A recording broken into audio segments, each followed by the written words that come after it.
Puji syukur kepada Allah Subhanahu wa taala yang dengan rahmat dan kasih sayang Allah akhir-akhir ini kita bisa menyaksikan gimana fenomena yang mungkin gak pernah kebayang oleh kita beberapa tahun yang lalu tentang fenomena masjid diramaikan oleh anak-anak muda.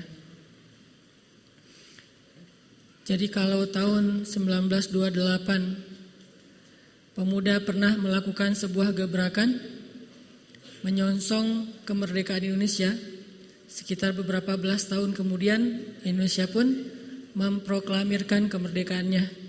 Jadi awalnya diinisiatifin oleh anak muda, terus baru lahir negara Indonesia.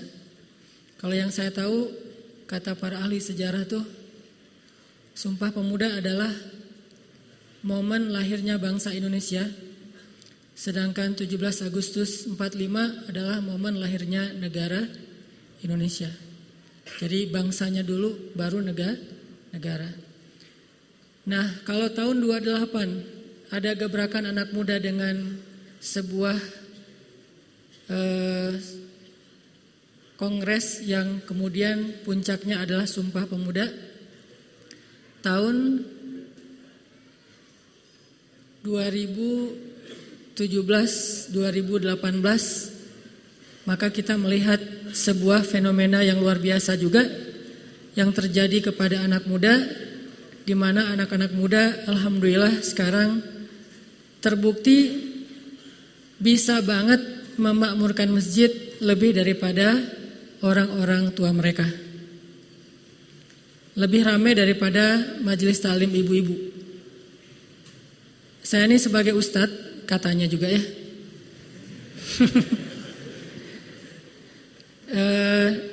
Tahun 2007 sampai 2014 udah nikah sih waktu itu emang. Dulu tuh pengalaman saya kalau misalnya ada acara sebutlah remaja masjid PHBI diadain sama remaja masjid, itu bisa dijamin bakalan sepi. Kalau ada tabligh akbar dengan segmen anak muda, sepi pasti. Kalaupun rame, pasti yang datangnya emak-emak. Pasti itu. Pasti yang datangnya adalah orang tua anak muda itu. Dan anak mudanya jarang ke masjid dulu. Mungkin teman-teman di sini udah ada nih, cuman beda-beda masjidnya. Ada masjidnya di Jalan Braga, ya, ada beda-beda. Artinya dulu susah banget ngumpulin anak muda ke masjid. Hampir semua masjid komplain, gimana ya Ustadz biar anak-anak remaja ini mau ke masjid, gimana ya biar pemuda-pemuda remaja masjid ini bisa bergerak ramai dan seterusnya. Seolah-olah itu harapan yang gak mungkin terwujud. Jadi kayak wish gitu, sesuatu yang gak bakalan bisa. Tapi masih berharap. Alhamdulillah dengan nikmat dari Allah, Allah yang menjadikan segala sesuatu siang, malam dan seterusnya. Sesuatu yang dulu menjadi mimpi sekarang menjadi kenyataan, bahkan jadi makin pede nih, jadi sebuah fenomena. Masjid-masjid ramai dengan anak muda.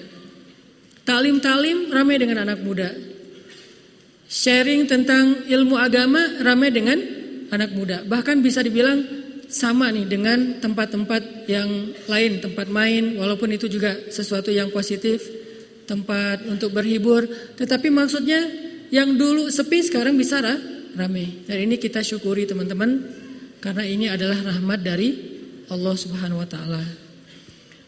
Kalau saya nggak kegeeran nih, mudah-mudahan salah satu pionirnya adalah Kota Bandung. Salah satu pionirnya nih. Kalau saya bilang satu-satunya ntar marah dengan yang lain nih. Salah satunya adalah Kota Bandung.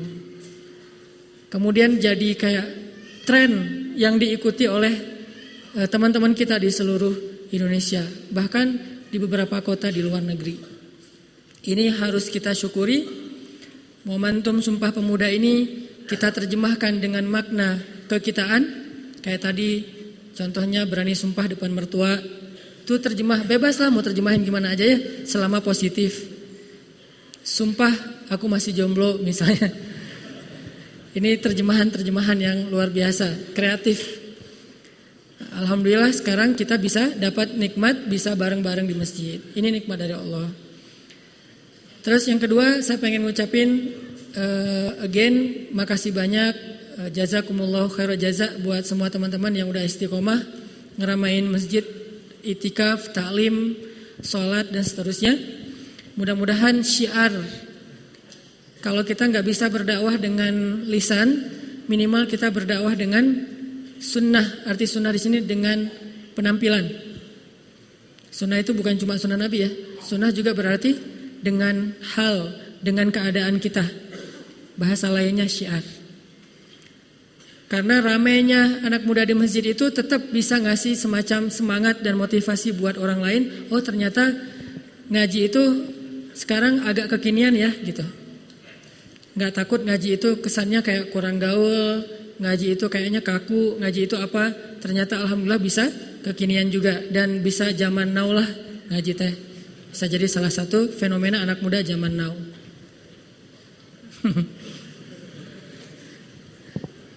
Karena tema-temanya juga zaman now banget kan, tema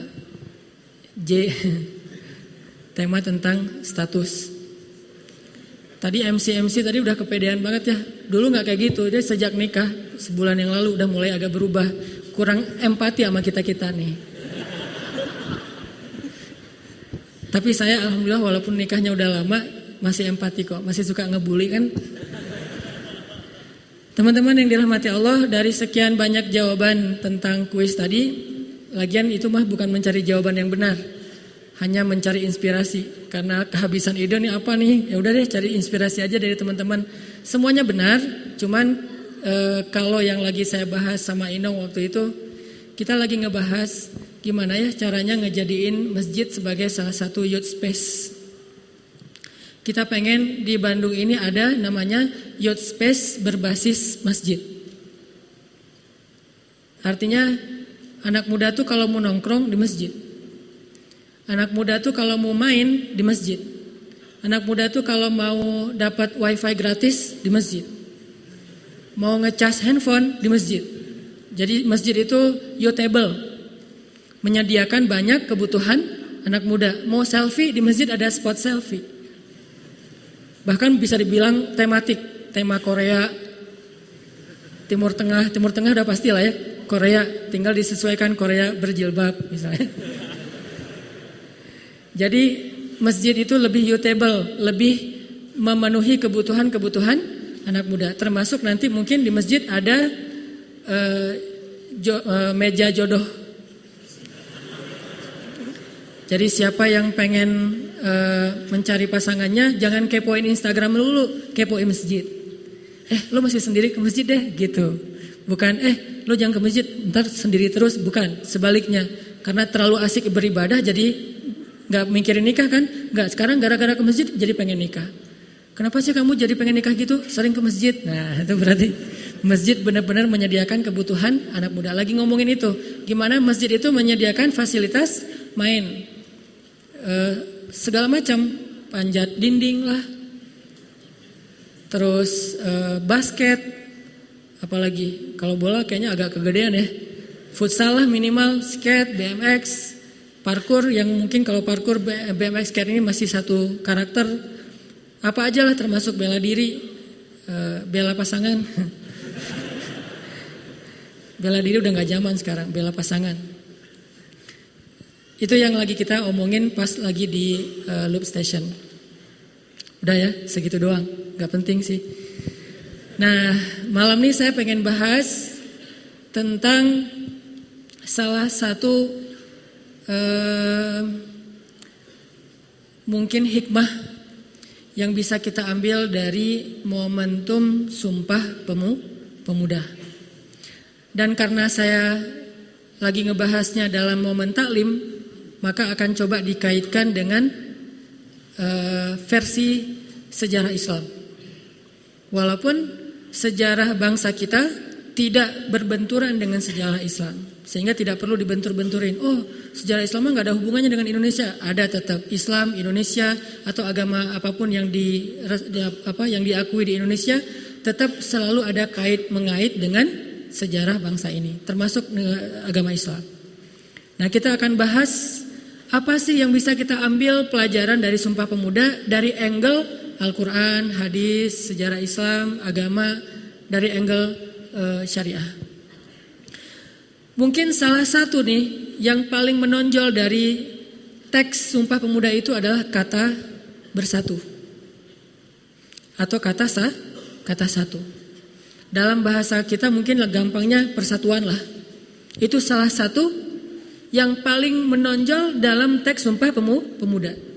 Dari bait pertama udah ngomongin tentang persatuan, bahasa, bangsa, tanah air, dan seterusnya, bersumpah untuk bersatu. Jadi menurut saya terjemahan sumpah di depan calon mertua itu terjemahan yang paling dekat dengan makna Sumpah Pemuda. Dalam satu angle ya. Kenapa? Gak mau lagi sendiri-sendiri. Gak ada lagi gelas saya, gelas kamu, tapi gelas kita. Gak ada lagi naik mobilnya sendiri-sendiri, tapi boncengan motor berdua. Kalau perlu, bawa jas hujan satu aja, jangan dua. Tapi kupluknya dua gitu ya, puncut. Maksudnya kata bersatu di dalam Sumpah Pemuda itu adalah kata kunci yang kayaknya menurut saya perlu kita angkat lagi nih. Dan alhamdulillah anak muda Bandung udah mampu menerjemahkan itu dalam realita konkret banget nih, anak muda Jawa Barat. Salah satunya kita bisa ngelihat teman-teman dari anak-anak motor, ada Briges, ada XTC, ada GBR, ada Moonrakers, mereka udah bareng nih. Kayaknya dari dulu sih udah bareng, saya aja yang kayaknya kurang update. Tapi alhamdulillah udah bareng di masjid sekarang teh. Tetap memakai pakaiannya sendiri-sendiri, anak Briges dengan pakaian Brigesnya, anak XTC dengan pakaian XTC-nya, udah mau bareng. Dan ke depan kalau saya punya mimpi, pengen bareng juga antara teman-teman anak-anak Viking, Jackmania, Aremania, dan Bonek. Amin ya. Kita ke Malang, kita ke Surabaya, kita ke Bandung, kita ke Jakarta, ini bisa bareng nih. Duduk dalam satu majelis, minum kopi bareng, satu gelas berempat. Mudah-mudahan itu terwujud. Alhamdulillah teman-teman Viking sekarang udah luar biasa, panglimanya aja udah belajar tahsin ya. Kemarin teh panglima udah belajar tahsin. Yang di bawah-bawah jadi gurunya, guru ngajarin tahsin kepada panglimanya, bisa kayak gitu ya. Teman-teman dari Briges juga udah banyak yang belajar ngaji di Al-Latif, teman-teman XTC, Moonrakers, GBR. Ini sebuah gebrakan untuk menerjemahkan Sumpah Pemuda dalam terjemahan konkret, bukan sekedar slogan. Kalau diperingati, baca lagi teks Sumpah Pemuda, itu keren. Tapi kalau nggak diterjemahkan dalam realitas, dalam kegiatan-kegiatan yang konkret, kayaknya kita baru bicara slogan dan itu mudah. Jangan ngelihat loyalitas seseorang dari meneriakkan slogan. Bisa jadi orang yang paling tegas, paling keras meneriakkan Allahu Akbar atau La ilaha illallah, belum tentu dia yang paling loyal terhadap agama, belum tentu. Walaupun itu juga sebuah kebaikan. Karena sekarang banyak banget kan yang menggunakan slogan-slogan Islam, tapi kemudian diplesetin. Bisa untuk keuntungan pribadi bisnis. Kayak terakhir ada berita akun-akun yang mengatasnamakan kemanusiaan Suriah dan Palestina, tapi ternyata itu sebuah modus penipuan. Udah dapat ratusan juta tuh, kirim ke rekening ini dan seterusnya. Banyak yang posting, ternyata itu akun-akun yang bukan lembaga-lembaga sosial, tapi pakai slogan. Ada kalimat la ilaha illallah, manggilnya akhi, antum, ana, dan seterusnya. Kan ini kalimat-kalimat yang kesannya kayaknya udah paling bold lah, udah bukan light lagi tuh. Ternyata nggak kayak gitu. Orang belum tentu yang paling setia kepada bangsa Indonesia adalah yang paling keras meneriakkan Indonesia Raya, walaupun itu sesuatu yang membanggakan. Coba terjemahin semua slogan-slogan itu dalam bentuk konkret. Slogan la ilaha illallah dalam bentuk konkret amal soleh. Slogan hasbiyallah dalam bentuk konkret. Salah satu hasbiyallah konkret apa teman-teman? Hasbunallah deh, jangan hasbiallah. Hasbiallah mah jomblo ya. Nih ya, bedanya jomblo sama yang udah nikah. Kalau jomblo ngomongnya hasbiallah. Kalau udah nikah hasbunallah. Tahu artinya? Hasbiallah cukup buat saya Allah. Kalau udah nikah cukup buat kami Allah. Beda kan? Teman-teman rata-rata hasbiyah atau hasbuna ya? Kalau saya hasbuna. Nanya panjang lagi tuh. Nah gitu ya. Maksudnya udah lama. Nah hasbunallah. Apa terjemahan konkret dari hasbiyallah atau hasbunallah? Kalau ngomong kayak gitu mah gampang. Hasbiyallah, hasbiyallah, hasbiyallah. Gampang ngomonginnya. Tapi menerjemahkannya dalam bentuk yang realitas konkret. Salah satunya berani menikah walaupun belum punya pekerjaan. Itu hasbiyallah banget tuh. Ketika ditanya, kamu mau ngasih makan apa untuk anak saya? Nasi pak. Sama kan ngasih makan nasi mah ya? Gimana cara ngasih makannya? Allah yang memberi makan. Calon mertuanya juga, oh kalau Allah dilibatin saya udah gak berani nolak, udah terima aja. Nah ini berarti hasbunallah nih. Terjemahan dari slogan kalimat hasbiyah atau hasbunallah. Kalau ngomongin hasbunallah doang mah gampang. Sama kayak kita bilang a'udzubillahi minasyaitonirrajim. Tapi pas lewat kuburan bulu kuduk segala merinding gitu ya. Berarti belum menerjemahkan. Coba a'udzubillahi minasyaitonirrajim. Coba duduk di kuburan sendiri malam Jumat Kliwon. A'udzubillahi minasyaitonirrajim. Begitu ada suara-suara yang kayak gitu, apakah kita jadi takut atau jadi gemetar atau jadi kabur? Nah di situ terjemahan yang paling konkret. Ini artinya membaca slogan gampang, menerjemahkannya yang susah. Dulu para pendahulu kita membaca slogan teks Sumpah Pemuda diterjemahkan dan konkretnya apa? Mereka benar-benar berjuang bersatu untuk menegakkan Indonesia merdeka. Sekarang kita terjemahin deh Sumpah Pemuda itu. Jangan cuma baca teksnya doang. Alhamdulillah teman-teman motor udah ngebuktiin tuh.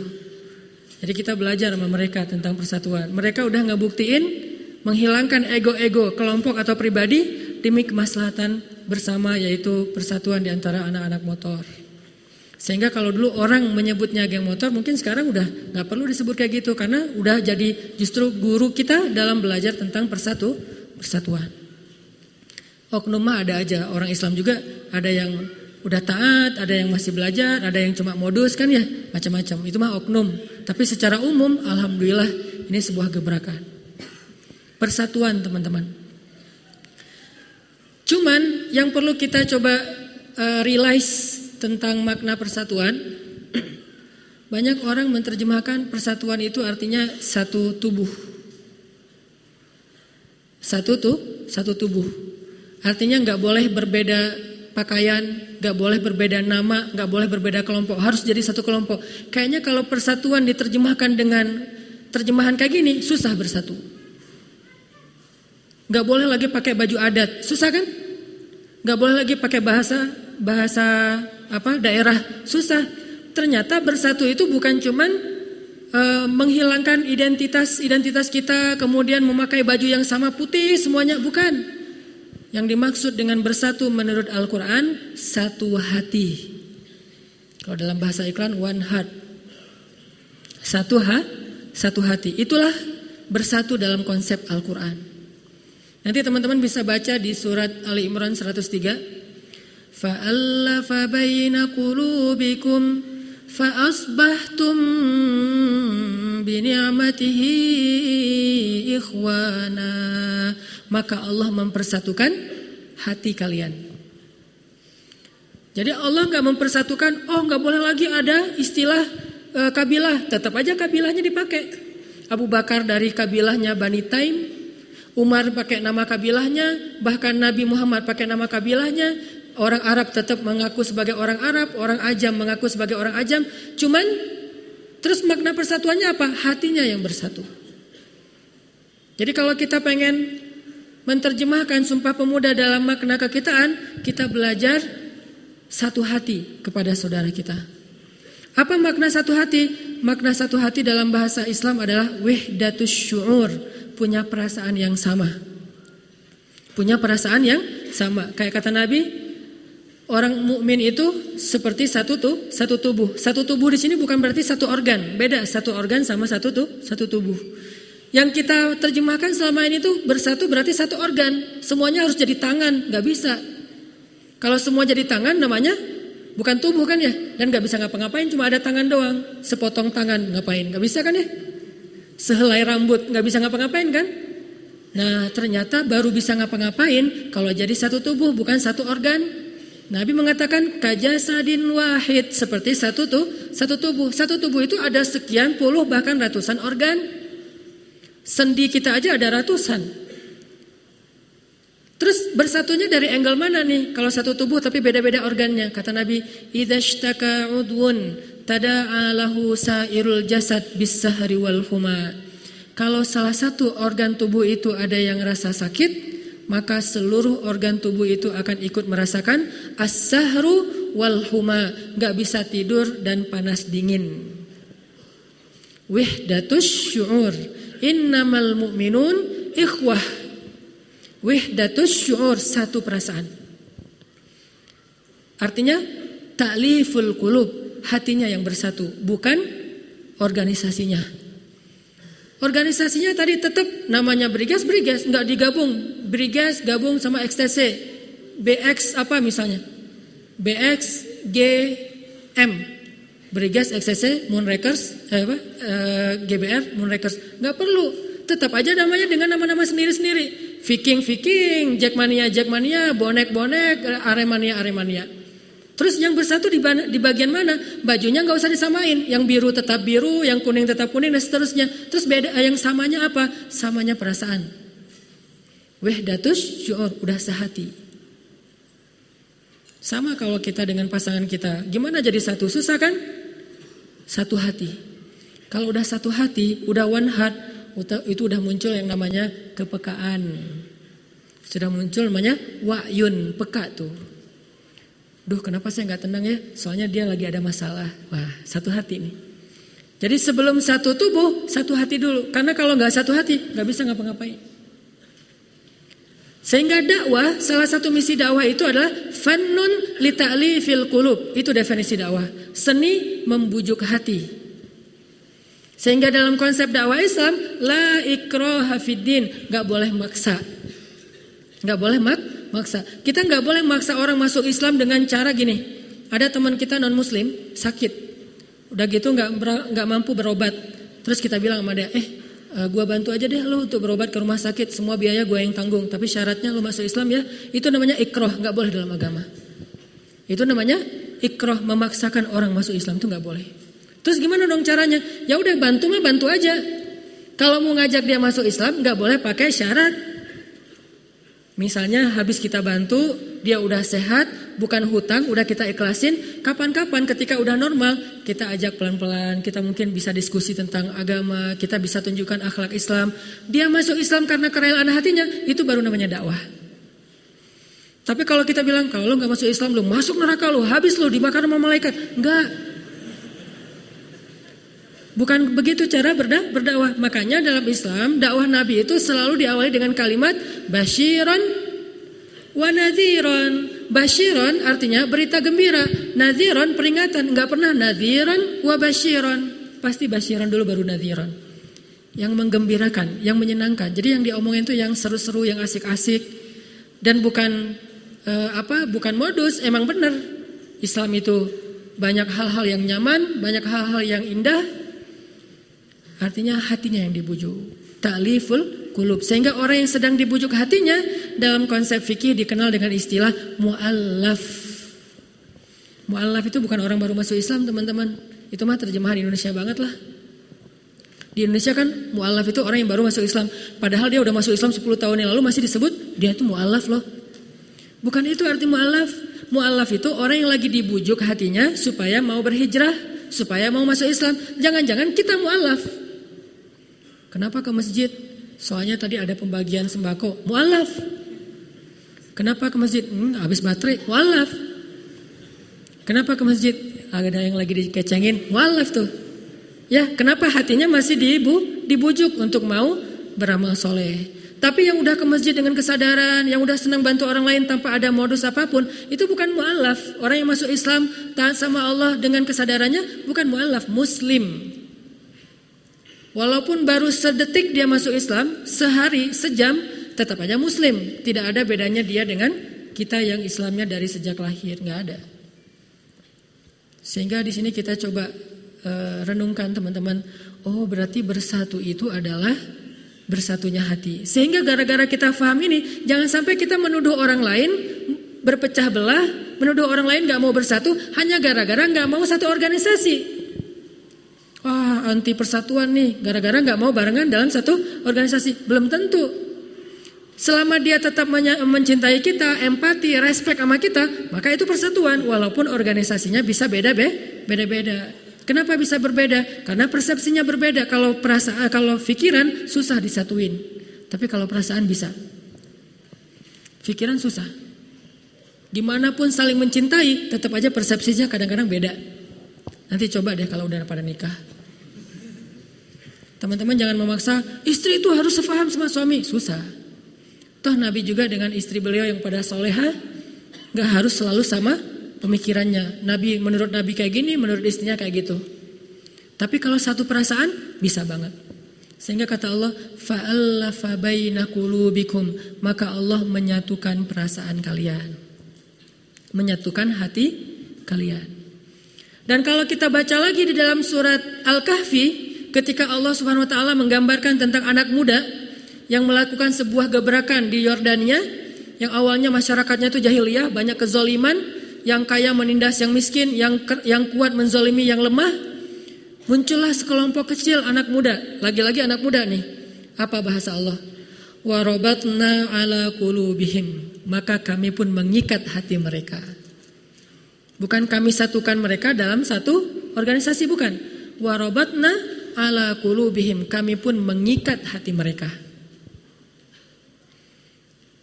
Sehingga gara-gara sudah terikat hatinya, rabitatul qulub, makanya ada juga istilahnya dalam dakwah itu doa rabitoh. Doa meminta supaya diikatkan hati. Kalau hatinya udah terikat, hatinya udah terbujuk, hatinya udah nyatu, yang lain mah gampang.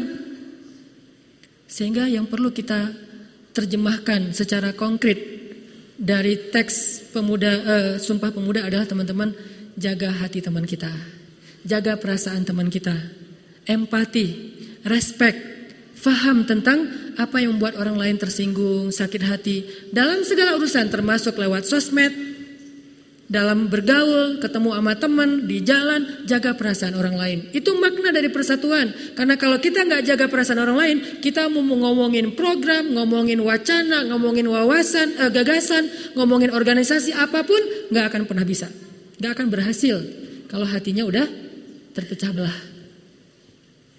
Mau dibujuk dengan apapun nggak bisa kalau hatinya nggak nyambung nih. Ngomongin gagasan pembangunan, ekonomi, segala macam yang rumit-rumit yang kita juga mikirnya pusing gitu ya. Susah kalau hatinya tidak bersatu. Ngomongin tentang gimana Bandung ini menjadi kota juara gitu, kalau misalnya hati kita masih saling dengki, saling curiga, nggak menghargai perasaan orang lain, susah. Nggak usah jauh-jauh keluar, di dalam rumah tangga aja susah untuk bisa survive dari satu masalah kalau kita tidak bersatu hati. Udah nggak ada lagi rasa sayang.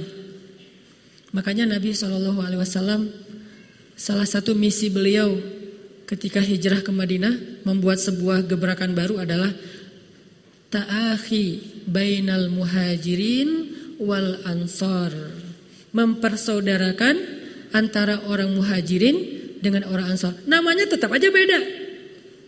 Boleh pakai nama yang sama, muslim, boleh juga pakai nama yang berbeda, muhajirin dan ansor. Boleh juga pakai nama kabilah, suku Aus dan suku Khazraj. Boleh juga pakai nama kabilah Quraisy. Quraisy juga terbelah-belah lagi, banyak kabilah-kabilah kecil. Boleh, apapun boleh, yang penting wahdatus syur, udah sehati ini. Sehingga ketika orang muhajirin lapar, orang ansor rasanya juga ikut lapar. Dia ngerasain gimana rasanya lapar, ngasih makan kepada muhajirin. Ada orang muhajirin jomblo, kan Abdurrahman bin Auf hijrah dalam keadaan jomblo kan ya. Ini salah satu jomblo sukses.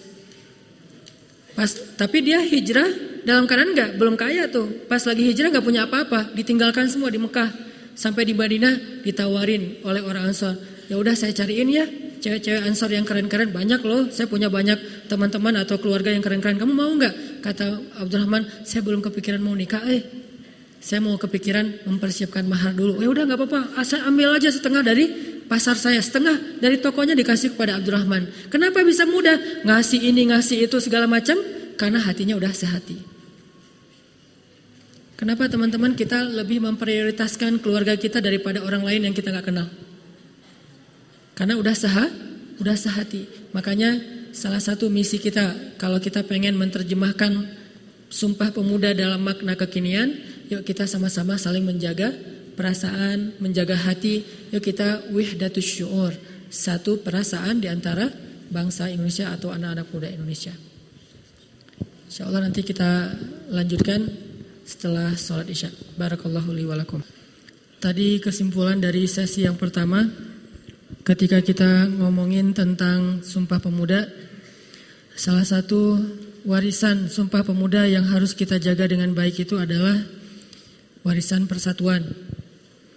Dari persatuan yang diawali dengan Sumpah Pemuda itulah akhirnya bangsa Indonesia itu bangkit dan puncaknya kemerdekaan kita di tahun 1945. Jadi persatuan itu adalah amanah warisan dari orang tua kita, dari kakek nenek moyang kita, dari pendahulu kita bangsa Indonesia, sehingga itu menjadi salah satu di antara misi kita sebagai anak muda adalah persatuan. Terus ketika kita ngomongin persatuan, saya pengen menerjemahkan persatuan itu dari angle Al-Quran dan hadis, karena memang persepsi yang paling ideal itu adalah persepsi Al-Quran. Jadi kalau kita pengen ngebangun cara berpikir, pakai Al-Quran sebagai model berpikir kita. Tentunya kita harus belajar lebih dalam lagi nih, sampai terbangun persepsi Al-Quran. Nah, dalam persepsi Al-Quran, yang namanya persatuan itu tadi bukan satu organ atau organisasi, bukan satu model, bukan satu bentuk, tapi persatuan itu adalah satu hati. Justru keragaman bentuk itu ketika satu hati menjadi sebuah kekayaan. Dan itulah Islam. Sehingga kalau kita pengen ngelihat Islam dalam bentuk fisik, lihatlah keragaman para sahabat. Ada yang kaya raya, ada yang miskin, ada yang orang kota, ada orang kampung, badui, ada yang terpelajar, ada yang budak, ada yang karakternya keras, ada yang lemah lembut. Apakah sebagian itu benar, yang lain salah? Enggak, semuanya tepat. Dan ketika semuanya diwadahi dalam Islam, maka menunjukkan kesempurnaan Islam yang disebutkan di dalam Al-Quran. Kuntum khaira ummatin ukhrijat linnas. Kuntum, kalian. Di situ ada Abu Bakar yang lembut, di situ ada Umar yang keras, di situ ada Ali yang zuhud, di situ ada Utsman yang kayaknya hidupnya tuh kayak mewah gitu. Saya nggak mengatakan cinta dunia, tapi memang penampilannya menarik. Utsman juga nggak pernah pakai baju lecek, tuh Utsman. Ali bajunya cuma 2 helai, satu dicuci, satu dipakai. Yang satu ini nanti dicuci, yang lain dipakai kalau udah kering. Coba beda banget kan? Terus kita mau ngikutin yang mana nih? Yang mana aja? Sambil menghargai yang lain. Ada teman, gua mah pengen kayak Utsman, enggak. Jangan bilang, cinta dunia lo, enggak. Ada teman kita yang pengen, saya mah kayak Ali aja, yang sederhana dan tidak sombong, rajin menabung misalnya. Ya udah mangga aja. Kayak Ali, saya pengen kayak Abu Bakar, kenapa? Gak mau ngambil gaji, keren. Jangan sampai kita udah ada orang gak mau ngambil gaji, dihujat, diomongin ini pencitraan segala macam. Ada yang kayak Umar, menerima gaji tetapi sewajarnya. Ada yang kayak misalnya Umar bin Abdul Aziz, ada yang kayak macam-macam para sahabat. Ada yang muda, ada yang tua, ada yang malah sahabat-sahabat yang menghabiskan usianya dengan ilmu sampai gak menikah misalnya. Semua ini pilihan. Tetapi ada satu kesamaan di antara mereka. Hati mereka sama. Fa'allafa baina qulubikum fa asbahtum bi ni'matihi, dengan nikmat ta'liful qulub nikmat hati itu akhirnya ikhwana, jadilah mereka bersaudara. Ngelihat temannya tuh kayak ngelihat adiknya, kakaknya. Nggak ngelihat semua temannya, dilihat mantan, kan berat ya. Misalnya, oh mantan gua nih, kayak ada sesuatu yang ganjel gitu di hatinya. Jangan. Walaupun nggak semua mantan itu musuh, sebagian sih. Berat ngomongin mantan. Nah, jadi persatuan itu adalah satu hati. Ini menurut Al-Quran. Warabatna ala qulubihim, maka kami ikat hati mereka. Siapa mereka? Ashabul Kahfi. Anak-anak muda dengan latar belakang yang beda-beda. Ashabul Kahfi itu nggak semuanya sama, bukan dari satu komunitas terus tiba-tiba bikin gerakan, enggak. Mereka beda komunitas. Ada anak pejabat di situ teh. Ada anak orang biasa. Kalau bahasa kita dari berbagai macam permainan anak muda. Ternyata bisa melakukan kerja bareng. Kenapa? Karena warabatna ala qulubihim, kami ikat hati mereka. Baru idqamu faqalu rabbunallah. Setelah hatinya udah keikat, baru qamu itu dalam bahasa kita bangkit. Idqamu faqalu, baru mereka bangkit dan meneriakan slogan yang sama. Tapi tidak diawali dengan slogan, diawali dengan hati. Baru bangkit, qalu, mereka teriakan slogan itu, Rabbunallah, Tuhan kami adalah Allah. Lalu ketika ada masalah, mereka kompak gitu. Satu kata, tidak saling menyalahkan. Kenapa? Udah satu hati. Ini yang harus kita coba ramein lagi nih teman-teman. Belajar wihdatus syu'ur. Kalau nggak bisa jadi hashtag karena susah bahasa Arabnya, ini gimana nulisnya nih? Pakai ain segala kan, daripada nggak jelas kan ya? Hashtag paling nggak jelas tuh. Ya udah hashtagnya susah juga kalau one heart jadi kayak iklan ya. Apa aja deh? Hashtagin nih, viralkan satu hati di antara bangsa Indonesia. Ini warisan dari Sumpah Pemuda. Nah, itu sesi pertama tadi. Sekarang sesi kedua, saya pengen ngebahas gimana cara kita menjaga wihdatus syu'ur, hatinya bisa tetap satu. Gimana caranya kita membangun sebuah perasaan yang sama antara kita dengan saudara kita. Analoginya sederhana. Analogi cowok cewek aja. Gimana biar dia punya perasaan ke kita? Caranya gimana? Gak tahu caranya? Pantesan ya, aduh. Wah, harus saya sharing juga nih rahasia-rahasia dulu. Caranya kalau kita pengen bangkitin rasa sehati, ada dua. Pertama ra'fah, kedua rahmah.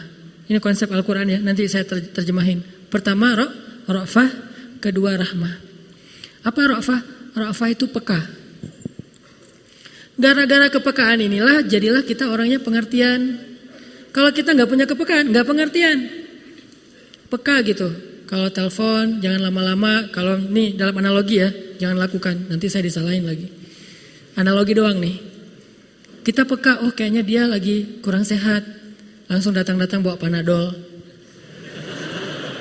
Kayaknya dia masuk angin, datang bawa antangin. Peka.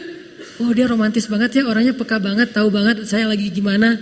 Kayak Nabi tuh peka banget sama Aisyah. Kalau Aisyah wajahnya udah humairah, kemerah-merahan, pasti Aisyah lagi malu. Sampai Nabi pekanya ke Aisyah, cara manggil aja Nabi peka. Aisyah lagi marah sama Aisyah lagi senang, itu beda manggilnya.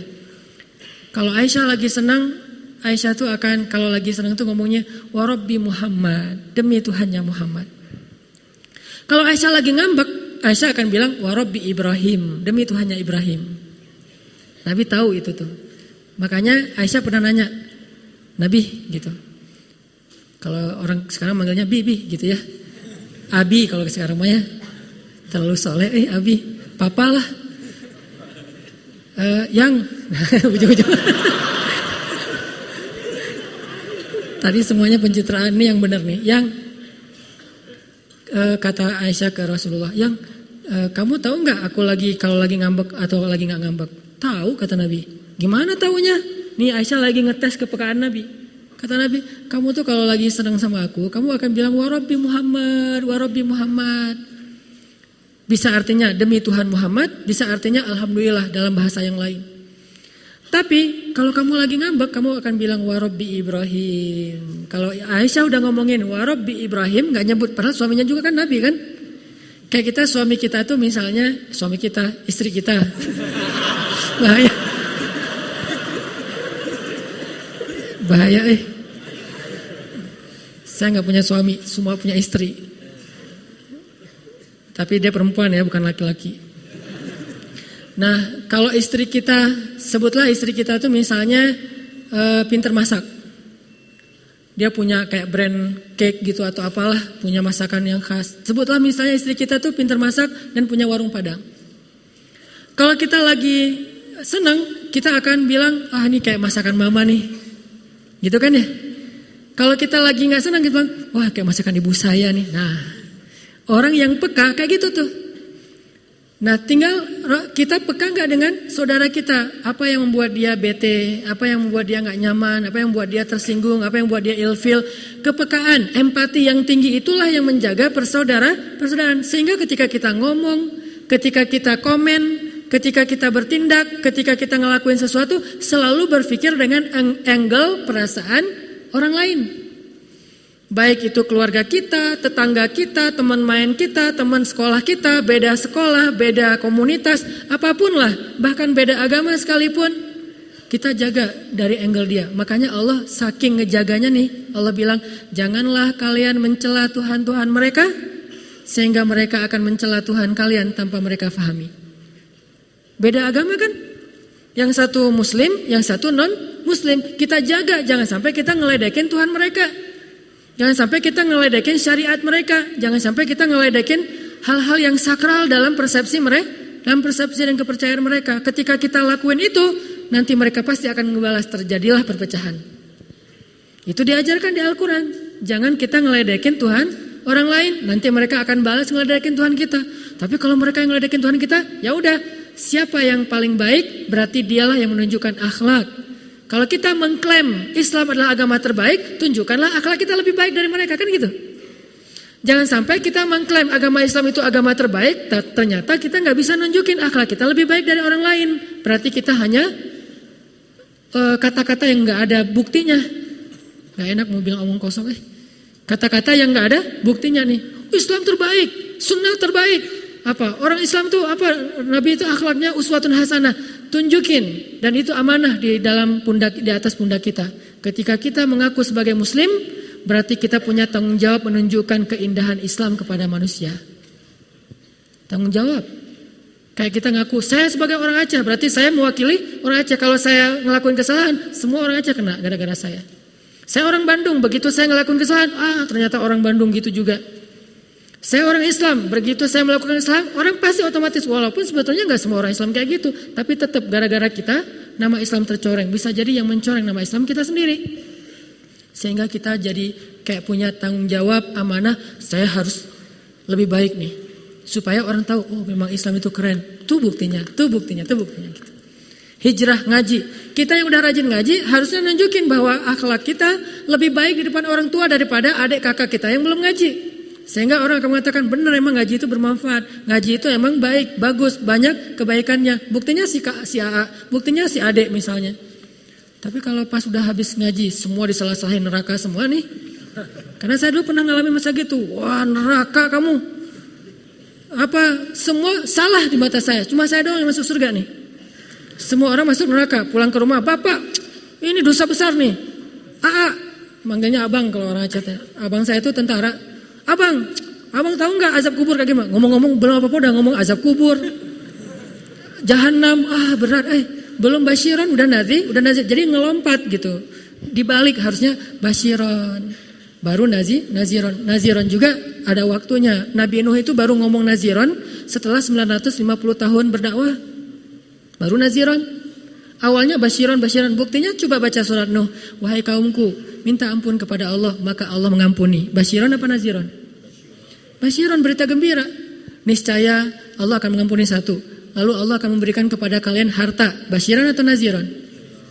Kebun, air, keturunan, semuanya basyiron. Setelah sekian banyak basyiran, 900 tahun kemudian baru, ya Allah hancurkanlah orang-orang yang mendustakan ayat-ayatmu sehancur-hancurnya. Kapan ngomong kayak gitu? 900 tahun lebih. Dak kita mah baru sekali dibantah langsung hancurkan ya Allah. Belum 900 tahun. Memang kita gak akan hidup sampai 900 tahun. Tapi setidaknya coba dulu deh. Kalau ketemu sama teman, ngaji yuk. Kayaknya seru juga tuh habis ngaji kita ngopi. Jangan, ngaji yuk, kalau gak ngaji lo masuk neraka. Berat, belum apa-apa udah neraka.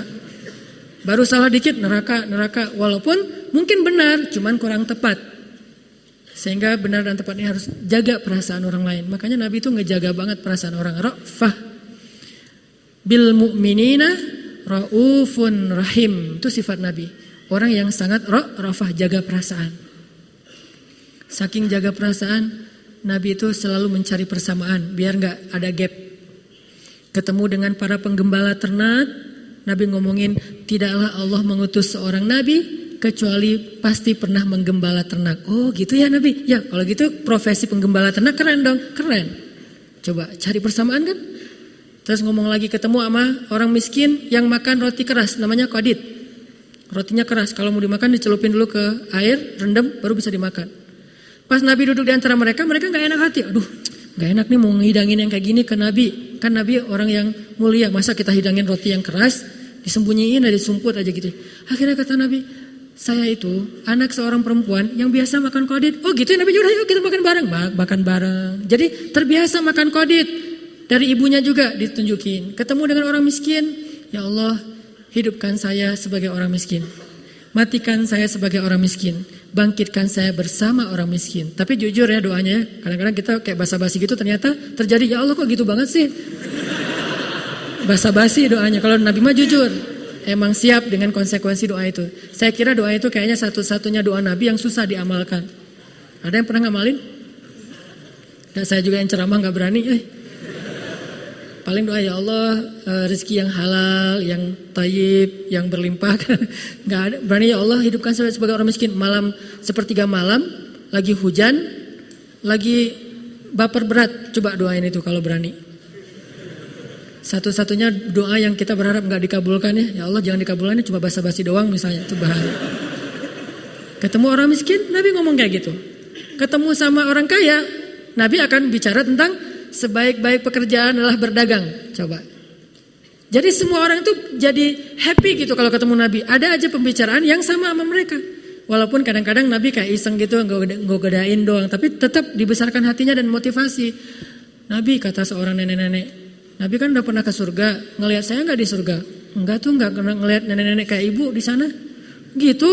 Sebelum dia nangis, daripada dia antar nangis unfollow kan. Wah jangan deh. Langsung Nabi bilang, karena ibu nanti di surga akan muda lagi. Oh Nabi selfie. Dicari sesuatu yang selalu bikin orang happy. Duduk sama Ali makan. Ali kan gitu ya, mau godain Nabi dibalas. Ini menunjukkan zakat cerdasnya Nabi itu. Makan, tulang-tulangnya ditaruh di tempat Nabi semuanya. Kayak makan ayam gitu atau ikan, pokoknya tulangnya ditaruh tempat Nabi. Pas sudah selesai makan, Ali bilang, Nabi makannya paling banyak tuh, tulangnya numpuk, kata Ali. Kata Nabi, Ali tulang-tulangnya juga dihabisin. Wah, lebih ngeri daripada Nabi. Nabi tulangnya masih disisain, Ali tulangnya dihabisin. Oh iya, coba. Ali itu terkenal sahabat cerdas loh, tapi masih kalah cerdas sama Nabi. Tapi kan ledek-ledekan ya, jadi kita sama teman supaya akrab bisa kayak gitu selama tidak sarang, gak terlalu ke pribadi, jangan pakai kata-kata J lah kasihan ya. Udah aja, statusnya titik-titik gitu doang, gak usah sampai jelas gitu teh. Menjaga perasaan. Saya jaga banget perasaan kalau di caption tuh. Makanya teman-teman kalau yang memperhatikan, caption saya tuh berganti dalam hitungan menit. Posting, aduh kayaknya ada yang salah ngomong nih, langsung ganti caption. Kenapa? Takut ada yang tersinggung, takut ada ini namanya ra'fah. Menjaga jangan sampai menyinggung orang lain, bukan labil itu teh. Dikit sih. Apalagi kalau lagi nulis caption habis dimarahin istri kan, itu paling sering ganti tuh. Jadi teman-teman kalau ngelihat saya captionnya gonta-ganti, Ustadz habis dimarahin istri ya. Labil. Kenapa? Menjaga perasaan. Aduh kalau saya ngomong gini ntar gimana ya perasaan dia.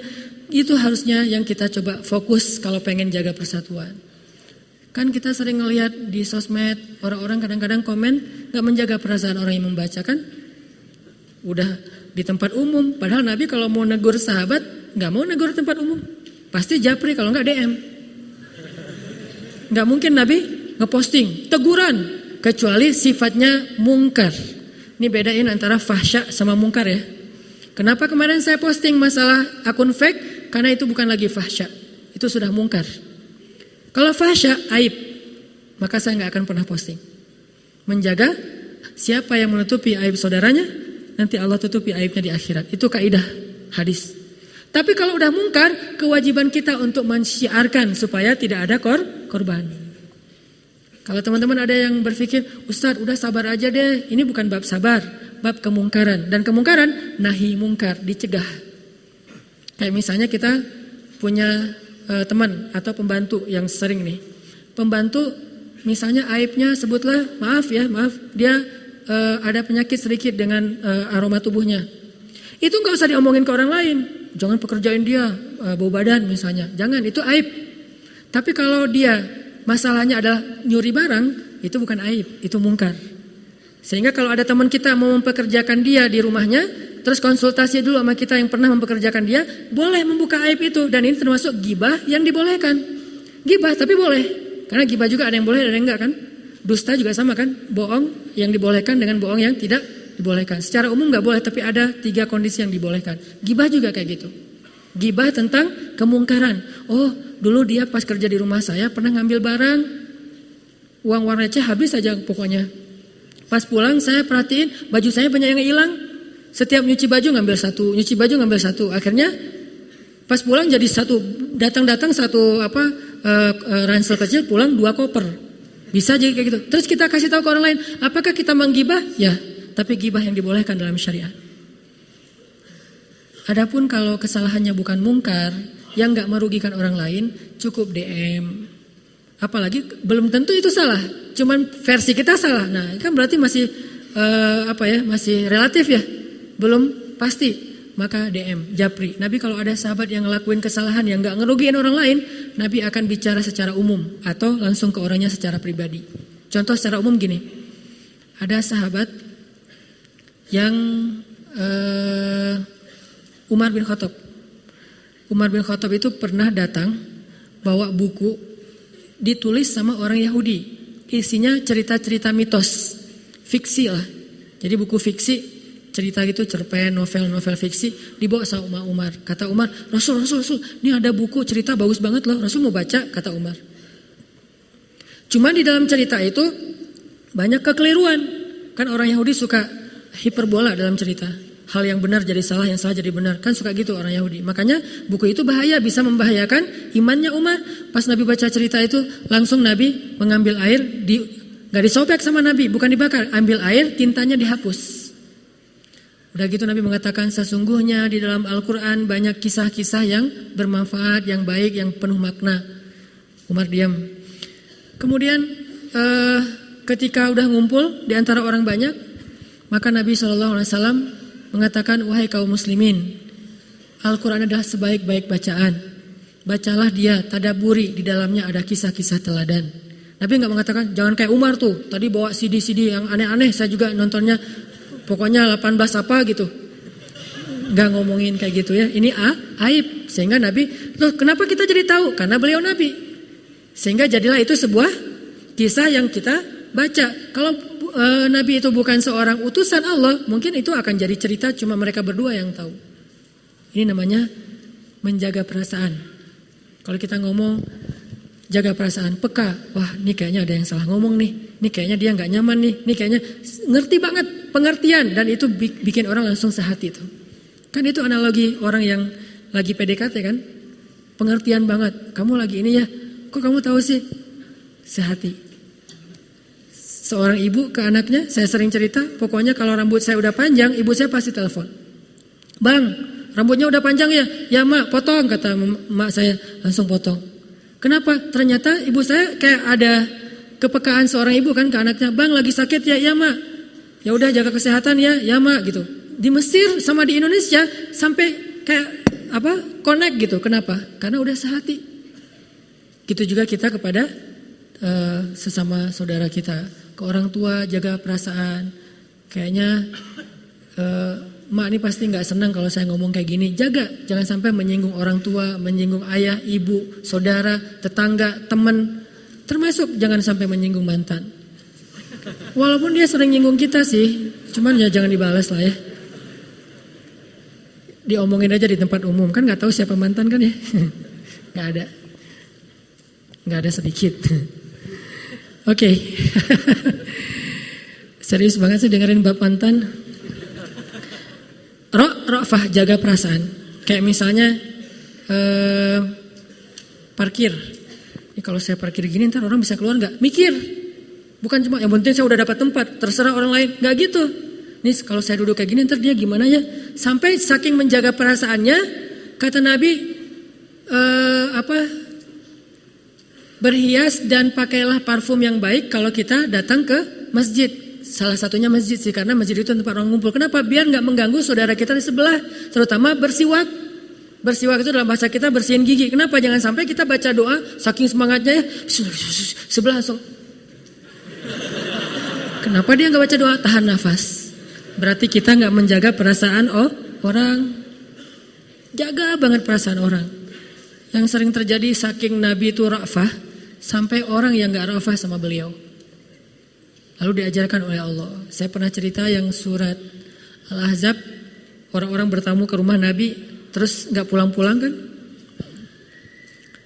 Nabi saking menjaga perasaan mereka, Nabi nggak enak mau ngomong, pulang dong, saya udah kemalaman nih, nggak enak, diem aja. Kalau seandainya di rumah Nabi ada jam dinding, pasti Nabi udah bolak-balik ngeliat jam dinding. Cuman nggak ngeliat kemana, nggak ada jam juga, cuman diem aja. Ada yang nanya, Nabi jawab sesingkat mungkin supaya mereka paham. Ternyata mereka nggak rafah, nggak ngerti, nggak pengertian kepada Nabi, dan Nabi mah pengertian kepada mereka. Sampai akhirnya Allah pun mengajarkan. Ini termasuk diantara ayat-ayat etika. Ayat-ayat etika itu banyak banget teman-teman. Makanya coba teman-teman kalau misalnya ada yang iseng berpahala, kumpulin ayat-ayat etika di dalam Al-Quran. Itu bisa lebih 1 juz loh. Kumpulin ayat-ayat etika, gimana begini, gimana cara ini, gimana cara itu, menjaga perasaan orang lain. Itu lebih 1 juz ayat etika doang. Saking seringnya Allah ngebahas etika. Salah satunya ayat tersebut. Karena Nabi gak enak mau ngomong, sahabat juga gak ngeh. Akhirnya setelah sekian lama Nabi sabar, ya Allah ini gimana cara ngasih taunya, Allah yang ngasih tahu. Nanti di rumah coba buka surat Al-Ahzab, surat 33 ayat 53. Di situ Allah mengatakan, Fa'idha ta'imtum fantashiru wala musta'nisina li hadis. Kalau kalian datang ke rumah Nabi, disuruh makan, makanlah. Kalau udah selesai makan, maka bubarlah. Jangan jangan bicara terus, jangan diskusi panjang, karena itu mengganggu Nabi SAW. Sampai turun ayat kayak gitu coba. Nabi nggak enak. Begitu turun ayatnya, alhamdulillah dalam hati Nabi Maya. Sahabat, ini udah turun ayat. Masya Allah, ayatnya gimana ya Rasulullah? Kalau kalian udah selesai makan, pulang gitu. Oh gitu, astagfirullahaladzim, pulang aja bubar. Kan Nabi itu nggak boleh menyembunyikan ayat ya. Wala talbisul haq kan, wala taktumul haq. Janganlah kalian menyembunyikan kebenaran. Karena Nabi nggak boleh menyembunyikan kebenaran, maka Nabi terpaksa baca. Itu juga dengan nggak enak baca ayatnya tuh. Duh maaf ya ayatnya gitu, bukan salah saya loh ya, Allah yang gitu, seolah-olah tuh gitu coba. Saking ngejaga perasaan, nggak apa-apa Rasulullah, emang Allah yang maha tahu isi hati dan maha tahu tentang keadaan yang terbaik. Ya udah maaf ya Rasul, udah nggak ada lagi. 1. Ada lagi ayat lain di surat Al-Mujadilah.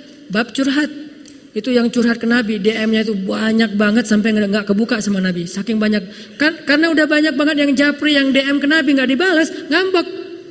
Kamu Nabi nggak sih? Kok sampai gitu-gitu marah-marah? Nabi kok nggak dibalas DM saya? Udah berkali-kali loh. Nabi japri saya kok nggak dibalas, cuma dirit doang. Wah banyak komplainnya. Komplain Ustaz. Nggak Nabi nih. Akhirnya Allah kasih ayat di surat Al-Mujadilah, surat curhat. Wahai orang-orang yang beriman, kalau kalian pengen curhat sama Nabi nih ya ayatnya, ya ayyuhalladzina amanu idza najaitumur rasul faqaddimu baina yaday najwakum shadaqah. Wahai orang yang beriman, kalau kalian pengen curhat sama Nabi, sedekah dulu, bahasa kita bayar. Coba sampai disuruh bayar. Tapi ini ayat termasuk ayat yang mansukh. Arti mansukh sudah dihapus syariatnya, masih ada ayatnya. Kenapa ayatnya masih ada tapi syariatnya udah nggak ada? Supaya jadi pelajaran buat kita. Ternyata pernah ada yang kayak gitu-gitu juga di zaman Nabi. Lihat surat Al-Mujadilah nanti di rumah ayat 12. Wahai orang yang beriman, kalau kalian pengen najaitumur rasul, pengen curhat sama Nabi, faqaddimu baina yaday najwakum shadaqah. Bayar dulu. Nabi bingung. Wah, disuruh bayar. Ini berapa ya tarifnya? Nabi tanya ke Ali. Ali, menurut kamu kira-kira bayaran untuk curhat berapa ya? Kata Ali, 2 genggam padi, 2 genggam gandum, 2 genggam beras. Kata Nabi, kamu mah zuhud banget sih, segitu doang murah. Akhirnya ditetapkanlah sekian-sekian untuk bayar kalau pengen curhat, ngasih dulu. Gara-gara itu akhirnya berkuranglah orang yang DM, berkuranglah orang yang ngejapri Nabi. Sehingga Nabi jadi lebih leluasa dalam dakwahnya. Karena udah terlalu banyak, jangankan Nabi ya, Ustadz aja bisa dikejar dengan curhatan yang panjang lebar, di scroll juga gak selesai-selesai kan. Gimana ngejawabnya nih, baca juga gak akan selesai, saking panjangnya curhat. Ternyata Ustadz ngalamin kayak gitu, apalagi Nabi yang dicintai lebih daripada Ustadz, yang diharapin lebih daripada Ustadz. Pasti kebayanglah Nabi itu riuh banget tuh dengan curhat-curhatan umatnya. Akhirnya Allah ngebelain, kalau kalian pengen curhat bayar dulu. Karena banyak curhat gak penting-penting juga sih. Standar pertanyaannya, Nabi saya lagi galau gimana ya, gitu doang sih masalahnya. Padahal udah tahu jawabannya, banyak istighfar, banyak sholawat, banyak sholat kan ya. Cuman pengen dengar aja langsung dari Nabi, padahal sama aja. Sampai akhirnya Allah mengatakan sedekah, bayar. Setelah berkurang orang yang curhat sama Nabi gara-gara disuruh bayar, baru kemudian ayat ini dihapus. Ya udah sekarang gak perlu bayar lagi. Makanya dalam istilah tafsir ada ayat-ayat nasikh, ada ayat-ayat mansuh, ada ayat yang menghapus, ada ayat yang dihapus. Ayatnya ada tapi hukumnya udah gak boleh diamalkan. Ini teman-teman, etika menjaga perasaan. Termasuk ada juga nanti ayat jaga perasaan Nabi kalau lagi manggil Nabi. Ada orang teriak-teriak dari belakang, dari luar, ya Muhammad, ya Muhammad. Sahabat kemudian kayak mau mukul gitu. Kamu sama Nabi gak sopan, turun ayat. Rendahkanlah suara kalian, janganlah memanggil Nabi dari balik dinding. Maksudnya gak sopan, gak menjaga perasaan Nabi. Sampai Nabi kaget, lagi duduk kaget gitu, suaranya kencang banget. Kayak lagi ada kebakaran atau lagi ada apa gitu. Nah ini namanya ra'fah, menjaga perasaan. Itu yang coba kita lakukan teman-teman kalau mau mewarisi persatuan, jaga perasaan. Karena kalau hati udah terjaga, insya Allah yang lain mudah. Ra'fah. Yang kedua, rahmah. Apa itu rahmah? Rahmah itu artinya pengen menyenangkan, pengen ngasih. Kalau Ra'fah gak pengen ngerepotin, kalau rahmah pengen nyenengin. Salah satu cara menyenangkan hati orang lain adalah misalnya kata Nabi, tabassumuka liwajhi akhika falaka shadaqah. Kalau kamu tersenyum ke arah wajah saudaramu, kamu dapat pahala sedekah. Berarti kalau kita mau menjaga persatuan, belajar menghadiahkan senyum. Membiasakan senyum. Coba perhatiin aja di jalan. Kalau kita saling pelotot-pelototan apa yang terjadi kan? Tapi kalau ada sesuatu terjadi di jalan, berpapasan, disenyumin, orang yang tadi mau melotot gak jadi. Berubah kan? Dan saya pernah kayak gitu. Sayanya yang melotot. Disenyumin, aduh jadi malu Ustaz masa melotot ya gitu. Atau sebaliknya pas ada orang yang marah-marah sama saya bapak-bapak tuh. Nyalip dari kiri, saya gak ngelihat karena dia nyalip tiba-tiba dari kiri. Oleng gitu kan karena sempit di sebelah kiri teh. Marah-marah, kamu segala macam. Salah saya apa Pak? Kamu bawa motor gak ngasih jalan buat orang lain. Ya Pak, maaf kalau saya salah. Udah, di mana tinggalnya? Udah kenalan. Oh ini Ustadz Hanan, udah berubah. Dari awalnya marah-marah, jadinya pengen selfie. Ada yang kayak gitu. Lewat apa? Lewat senyum. Memang gak gampang teman-teman. Saya gak mengatakan ini berarti saya udah sempurna ya. Jangan dituntut Ustadz Hanan tuh harus sempurna kayak diomongin. Enggak. Toh Nabi juga kadang-kadang melakukan kekeliruan walaupun bukan kesalahan. Apalagi sekedar Ustadz. Tapi bedanya orang soleh sama orang gak soleh. Orang soleh itu kalau ngelakuin kesalahan bisa memperbaiki. Dinasehatin, oh ya saya salah, perbaiki. Jangan berharap orang soleh itu suci. Enggak, dia manusia bukan malaikat. Malaikat ada kadang-kadang salah paham. Walaupun kesalahpahaman malaikat itu kemudian Allah perbaiki. Banyak kasus-kasus kayak gitu. Intinya senangkan hati orang. Itu rahmah. Paling gampang hadiahin senyum deh. Kata Nabi tahadu tahabu. Saling berhadiahlah kalian, maka kalian saling mencintai. Ini cara menjaga persatuan atau membangkitkan semangat bersatu. Saling berhadiah. Jadikan program hidup kita, pengen ngehadiahin temen, minimal hadiahnya apa? Senyum. Minimal hadiahnya apa? Qaulun ma'ruf shadaqah. Ucapan yang baik adalah sedekah. Sururun tudkhiluhu fi qulubil mu'minin. Amal yang paling disukai Allah adalah membahagiakan hati orang lain. Allah suka banget tuh.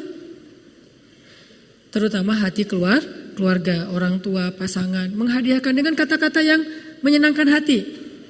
Mama cantik banget sih, Mah. Itu langsung benar-benar sedekah pagi-pagi. Jadi kalau misalnya kita pagi-pagi pengen sedekah, puji istri kita yang udah punya. Yang belum, di list aja dulu puji-pujiannya. Tulis di buku, di note ya, tulis nanti kalau saya udah punya istri saya bakalan kayak gini gitu. Ternyata belum juga, tulis lagi. Jadi makin lama menjomblo, kosakata gombal makin banyak. Sehingga begitu nikah, karena udah saking matangnya, romantis banget. Saking matangnya. Ada sisi positifnya juga sih menurut saya. Jalan, pokoknya yang menyenangin deh. Yang diomongin tuh yang menyenangkan. Jangan, mah, dituntut ini, dituntut itu. Agak berat sih. Istri juga ke suami kayak gitu. Senangkan hatinya. Maka engkau akan dapatkan lebih dari itu. Bujuk hati, ta'liful qulub. Hadiah senyum, hadiah kata-kata, hadiah benda, barang segala macam. Tahabu, saling berhadiahlah kalian, maka kalian akan saling mencintai. Wahdatus syu'ur, satu perasaan. Dan hadiah tidak harus selalu dalam bentuk barang berharga. Kalau di jalan menghadiahkan space. Kayaknya nih saya biar orang dapat tempat, misalnya di jalan lagi berhenti di lampu merah ya. Ternyata atau lagi pas-pasan di persimpangan, di perempatan jalan, duluan gitu kan, hadiahin orang untuk 1 menit 2 menit dia duluan daripada kita. Enggak sampai 1 menit dah, beberapa detik doang, hadiah jalan. Enggak duluan. Nah ini hadiah nih, ini rahmah. Nabi itu kayak gitu banget teman-teman. Makanya coba kita belajar untuk mengamalkan 2 hal ini,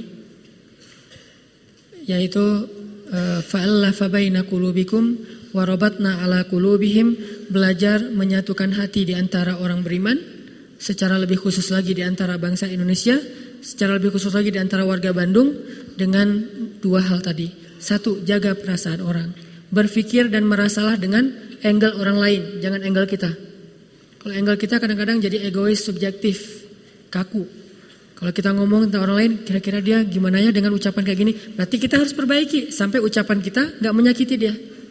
Kedua, rahmah, berusaha untuk ngasih kebaikan buat orang lain yang menyenangkan hatinya. Minimal banget senyum. Ada masalah senyumin. Kalau salah lagi, ya udah perbaiki. Karena kita manusia, kadang gak bisa langsung sekaligus sempurna. Tapi kita minimal ada niat untuk memperbaiki, menjadi lebih baik. Berusaha terus. Kayak di masjid, pas keluar nanti pasti gak nyaman. Pas kita datang, kita ngeliat ada orang yang berdiri di atas sendal kita. Nah, sendal baru beli tadi sore ya. Langsung diinjak sama teman kita atau orang yang kita gak kenal. Pas diinjak, kan budaya orang Indonesia bagus ya. Maaf itu sendal saya yang diinjak. Kita yang benar, kita minta maaf kan bagus tuh. Oh iya ya maaf gak sengaja. Ya udah gak apa-apa, tinggal diusap gitu.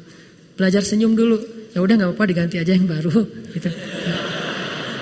Senyum. Mudah-mudahan senyum, makin kita rajin mengaji, makin kita rajin tersenyum. Karena Nabi SAW itu orang yang senyumnya selalu menyenangkan hati orang lain. Ketemu Nabi, senyum aja Nabi teh.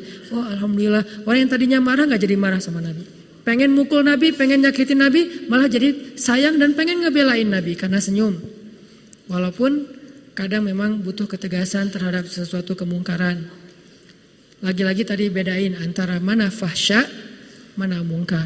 Kalau fahsya, kesalahan yang gak ganggu orang lain, jadi aib pribadi, itu ditutupin, jangan dibongkar. Tapi kalau mungkar, kesalahan yang merugikan orang lain, dan itu harus dibongkar. Supaya tidak berjatuhan korban yang lain. Mudah-mudahan ini menjadi semangat buat kita. Kita ini bangsa yang besar, bangsa yang pernah bisa menaklukkan penjajah hanya dengan bambu runcing. Bangsa yang bertahan 350 tahun dalam jajahan tapi gak pernah menyerah. Kita ini, nenek moyang kita itu pejuang loh teman-teman. Sehingga jangan sampai kita kehilangan darah dan gen pejuang itu dalam diri kita. Tetap melanjutkan perjuangan walaupun dengan model yang berbeda.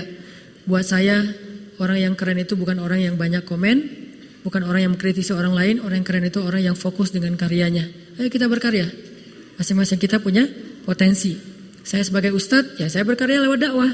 Teman-teman ada yang misalnya anak sains berkarya dengan penemuan-penemuan yang ilmiah. Teman-teman ada yang pengusaha berkarya dengan finansialnya untuk membantu orang lain. Teman-teman apapun berkarya dengan karya-karya yang membangun dan positif sehingga insya Allah kita menjadi pejuang-pejuang warisan nenek moyang kita dengan konsep yang baru. Itu aja yang bisa saya sampaikan. Mudah-mudahan bermanfaat. Mohon maaf atas kata-kata yang keliru. Barakallah.